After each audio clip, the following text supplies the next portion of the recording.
কারা হামলা বলে আমরা দেখতে পাইনি। আমরা ছিলাম গাড়ির ভিতরে এবং গাড়ি থেকে নেমে দেখি যে ওরা চলে গেল। দুষ্কৃতিকারীদের আইডেন্টিফাই করে তাদের গ্রেপ্তার করে দৃষ্টান্তমূলক শাস্তির ব্যবস্থা করা।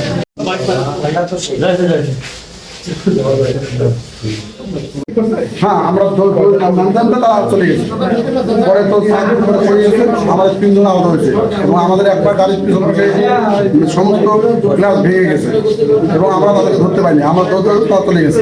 এই অবস্থায় আমাদের আমরা থানাকে জানাইলাম, প্রায় 1 ঘন্টা 1.5 ঘন্টা তারা জানি না।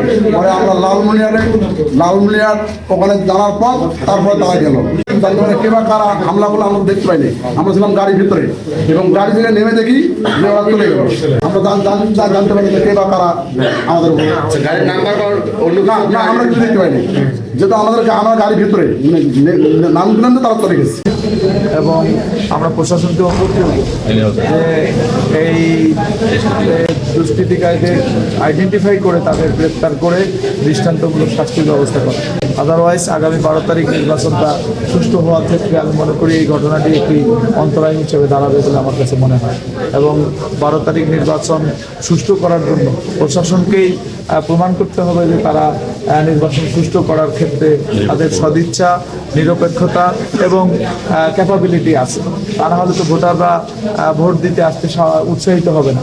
এই জন্য আমি রিটার্নিং কর্মকর্তা সহ সকল প্রশাসনের সকলকে অনুরোধ করব যে যারা প্রার্থী আছে তাদের সিকিউরিটি এনশিওর করা, সাথে সাথে জনগণ আমাদের ভোটাররা যেন নির্বিঘ্নে ভোট কেন্দ্রে আসতে পারে এটার জন্য পরিবেশ তৈরি করার ব্যবস্থা নিশ্চিত করা। এবং এই পরিবেশটা যারা আজকে দুষ্কৃতিকারী ছিল তাদেরকে গ্রেপ্তারের আওতায় আনতে পারলেই এই পরিবেশ আমার ভোটাররা আশ্বস্ত হবে, আমরা আশ্বস্ত হব যে একটি সুষ্ঠু নির্বাচন হতে যাচ্ছে। আমি কথা বলে যতটুকু জানার চেষ্টা করলাম, আমরা এভাবে বলতে পারতেছে না যে তারা বলতেছে যে 2টা হোন্ডায় হেলমেট পরা ছিল এবং 2 জন গাড়ি নিয়ে রেডি ছিল, যে আঘাত করার পরে তারা সেখান থেকে চলে গেছে।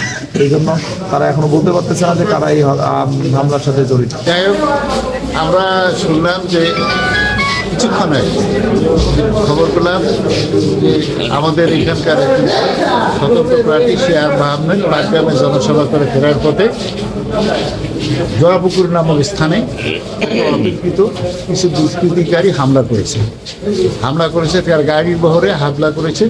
সেখানে তার পিছনের গাড়িটা খুব, এবং সেখানে একজন গুরুতর অসুস্থ, আর সামনের গাড়িতে উনি ছিলেন, ওনার কাছে একটা ঢিল লেগেছে।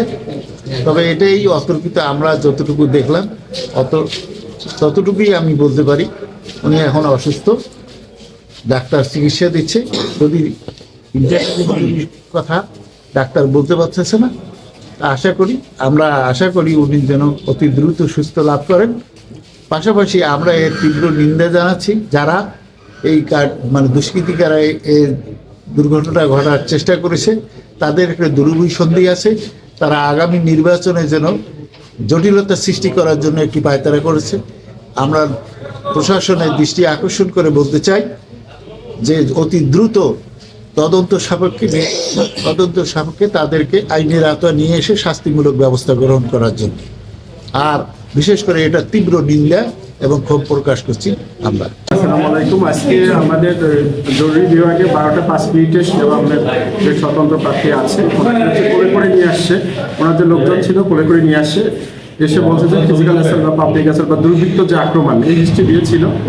আমাদের এখানে যে ইমার্জেন্সি ডক্টর ছিল ওনাকে প্রাথমিকভাবে পর্যবেক্ষণ করে পরীক্ষা নিরীক্ষা করে উনি এক্সটার্নালি কোনো ইনজুরি পায়নি, কিন্তু ইন্টারনালি কোনো ইনজুরি আছে কিনা এটা কনফার্ম হওয়ার জন্য ওনাকে এডমিশন করানো হয়েছে। পর্যবেক্ষণের জন্য আমরা ইনডোরে আমরা পর্যবেক্ষণ করার জন্য ভর্তি করে রেখেছি। পরবর্তীকালে আবার এক্সামিন করে বা কিছু ইনভেস্টিগেশন লাগতে পারে যদি ওনার জ্ঞান না ফেরে, কারণ একটু আমাদের সাথে কমিউনিকেট করতে পারতেছে না, মানে আনকনসিয়াস বা আনকনসিয়াস অবস্থায় আছে। যদি জ্ঞান ফেরে আমরা যে কথাবার্তা সব কিছু ঠিকঠাক হয় তাহলে আমরা ছেড়ে দিব। যদি মনে হয় যে কথাবার্তা বলতে পারতেছে না, ইন্টারনালি কোনো হিমোরেজ যদি হয় বা সাসপেক্টেড হয়, তাহলে আমরা সিটি স্ক্যান বা উন্নত যে পরীক্ষা নিরীক্ষা আছে সেগুলো করার জন্য প্রয়োজনীয় ব্যবস্থা গ্রহণ করবে। এখন 100% বলা যাচ্ছে না, মানে ফিজিক্যালি যে বাইরে যে ভিজিবল কোনো ইনজুরি নেই, যে বাইরে থেকে দেখার মতো কোনো ইনজুরি নেই, কিন্তু ইন্টারনালি মানে ভেতর থেকে কোনো ইনজুরি আছে কিনা এটা কনফার্ম হওয়ার জন্য আমাদের আরেকটু সময় লাগবে। ধন্যবাদ।